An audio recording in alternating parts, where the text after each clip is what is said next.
Dragi gledatelji, dobar vam dan. U današnjoj emisiji vodimo vas u zagrebački kvart Dugave.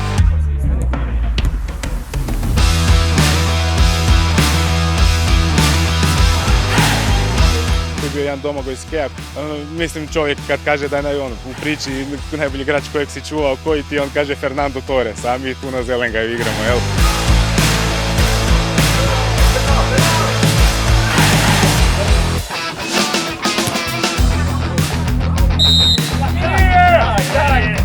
Ali ne znam nešto, sad daj se prekinem, čekaj da se nekaj skomponiram neke druge. Može.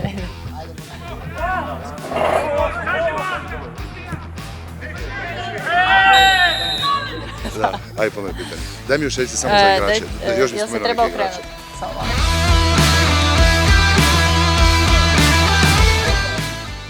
malo. Meni osobno Zelenge znači jako puno. Možda to najbolje može reći moja žena koja nije ovdje.